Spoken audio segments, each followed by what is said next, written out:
Good morning student.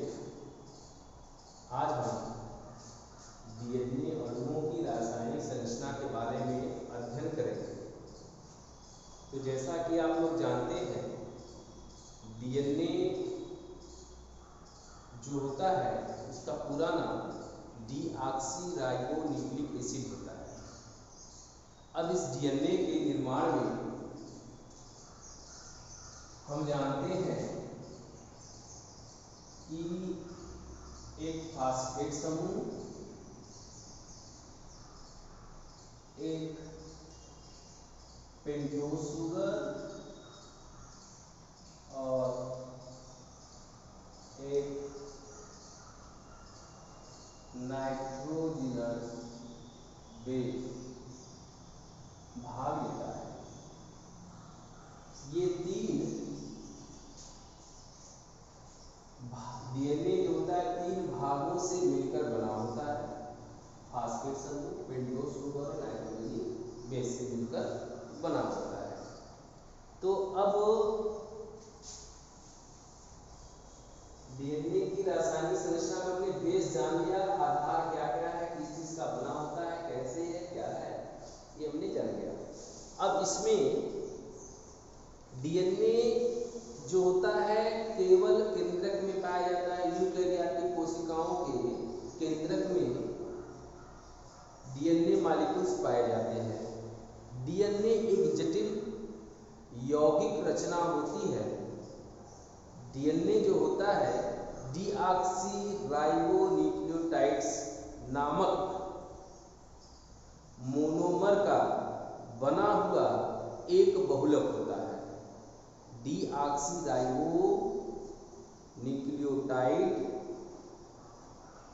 इकाई का बना हुआ बहुलक होता है। अब डीऑक्सीराइबोन्यूक्लियोटाइड क्या है? डीऑक्सीराइबोन्यूक्लियोटाइड में एक शर्करा, एक नाइट्रोजनी बेस और एक फास्फेट समूह मिलकर के एक न्यूक्लियोटाइड्स का निर्माण करते हैं। तो इस तरह से कई हजारों और लाखों की संख्या में न्यूक्लियोटाइड्स के इकाई आपस में मिल करके अर्थात बहुलकीकरण करके एक बहुलकीकरण प्रक्रिया के फलस्वरूप एक डीएनए श्रृंखला का निर्माण करते हैं। अब जो न्यूक्लियोटाइड होता है उस न्यूक्लियोटाइड में हम ये जानते हैं कि विभिन्न न्यूक्लियोटाइड्स के अणु एक दूसरे के पीछे जुड़ने से निर्मित पॉलीन्यूक्लियोटाइड श्रृंखला बहुलक संरचना बनाती है। बहुलक निर्माण की प्रक्रिया बहुलकीकरण या पॉलीमराइजेशन कहलाती है। इसलिए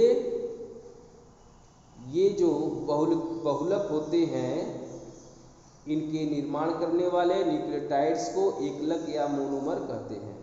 इस प्रक्रिया में दो मोनोमर या न्यूक्लियोटाइड्स के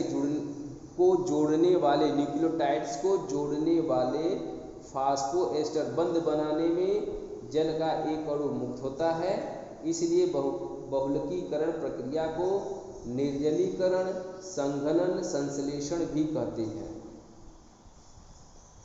अब हम आगे पढ़ेंगे कि प्रत्येक न्यूक्लियोटाइड्स जो होता है डीऑक्सीराइबोन्यूक्लियोटाइड्स का अणु तीन घटक अणुओं से मिलकर बना होता है।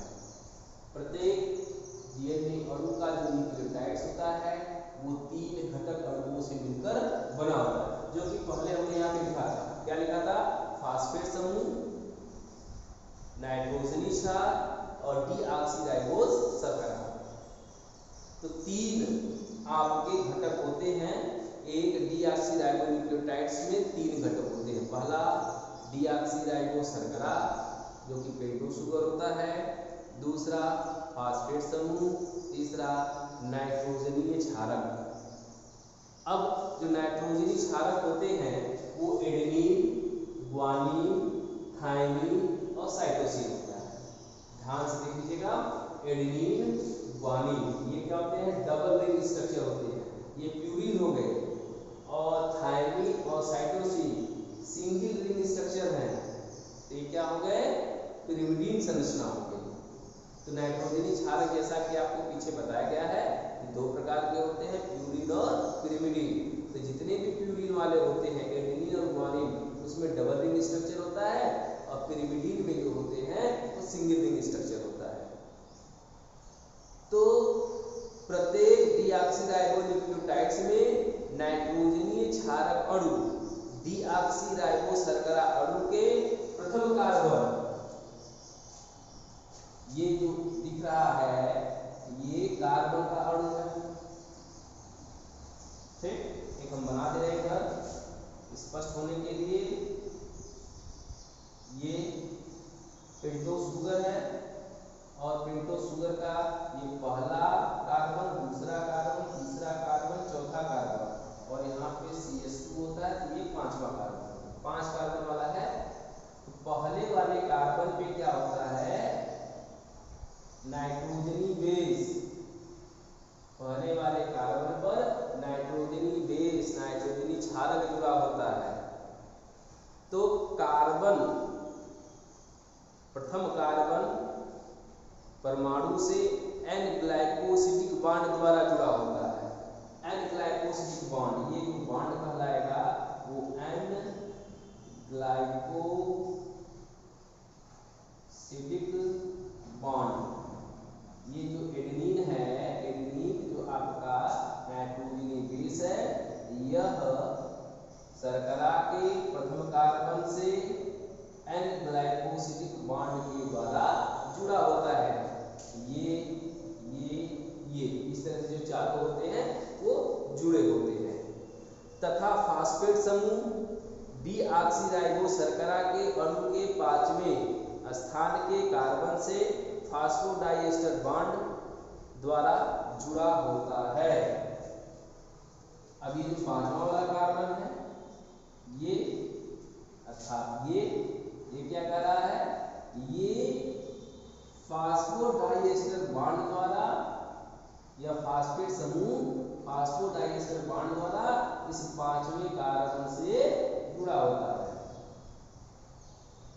तो पहले कार्बन पर, शर्करा के पहले कार्बन पर नाइट्रोजनी क्षार जुड़ा होता है, जो कि एन ग्लाइकोसिडिक बॉन्ड द्वारा जुड़ा होता है, और शर्करा के 5वें कार्बन पर फास्फेट समूह जुड़ता है, जो कि फास्फोडाइएस्टर बॉन्ड के द्वारा जुड़ा होता है। बहुलकीकरण में प्रत्येक डीऑक्सीराइबोन्यूक्लियोटाइड अणु का फास्फेट समूह अपने से आगे वाले डीऑक्सीराइबो शर्करा के तीसरे कार्बन के OH समूह से एस्टर बंध द्वारा जुड़ा होता है।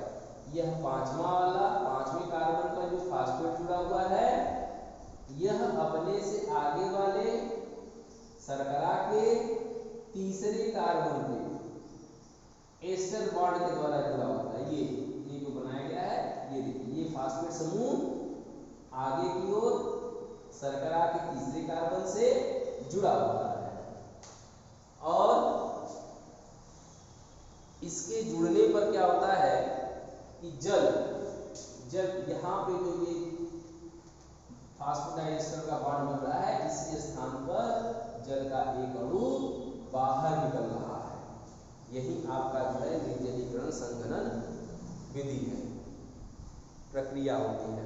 इस प्रकार प्रत्येक फास्फेट समूह 5 फास्फोडाइएस्टर बॉन्ड का निर्माण करके आगे और पीछे डीऑक्सीराइबोन्यूक्लियोटाइड मोनोमर की डीऑक्सीराइबो शर्करा के अणुओं को संयोजित करता है। कहने का मतलब कि तीसरे वाले कार्बन से 5वें कार्बन, फिर 5 से 3, 3 से 5, 5 से 3, 3 से 5, मतलब 3 into 5 इंड।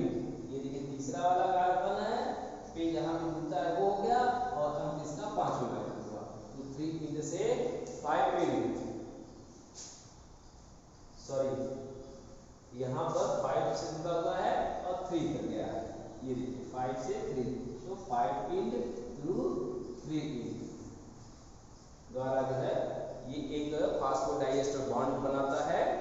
ठीक, क्योंकि पांचवें कार्बन पे तीसरा कार्बन जुड़ा हुआ है, पांचवें फिर तीसरा, पांचवें से तीसरा, क्या बोला है, फास्फोडाइएस्टर बॉन्ड के द्वारा आगे पीछे करके यह जो होता है एक लंबी श्रृंखला बना लेता है, जिसे हम लोग डीएनए की श्रृंखला कहते हैं। तो ये तो हो गया आपका डीएनए की रासायनिक संरचना। डीएनए की रासायनिक संरचना में एक 5 कार्बन वाला श्रृंखला होता है, जो जिसके पहले कार्बन पे नाइट्रोजन क्षार एंड राइबोसिलिक बॉन्ड के द्वारा जुड़ा होता है, और पांचवें कार्बन पर जो होता है फास्फेट समूह जुड़ा होता है, जो कि फास्फोडाइएस्टर बॉन्ड के द्वारा जुड़ा होता है। अब एक जो न्यूक्लियोटाइड्स है डीऑक्सीराइबो शर्करा का डीऑक्सीराइबो न्यूक्लियोटाइड्स दूसरे डीऑक्सीराइबो न्यूक्लियोटाइड से पांचवें कार्बन से तीसरे कार्बन में जोड़ता है। ठीक, जोड़ने के लिए फास्फोडाइएस्टर बॉन्ड की जरूरत होती है, और ये 5 × 3 वाला जो होती है दिशा में जुड़ता जाता है। इस तरह से आगे पीछे करके प्रत्येक न्यूक्लियोटाइड जो होते हैं आपस में जुड़ करके एक लंबी डीएनए श्रृंखला का निर्माण कर देता है। ध्यान देने योग्य बात, जो नाइट्रोजनी बेस है उनके बारे में एडेनिन, गुआनिन, थाइमिन, साइटोसिन की संरचना है। अब आप इस संरचना को और इन संरचनाओं को अच्छी तरह से प्रैक्टिस कीजिए और इनका जो है बराबर पढ़ते रहिए।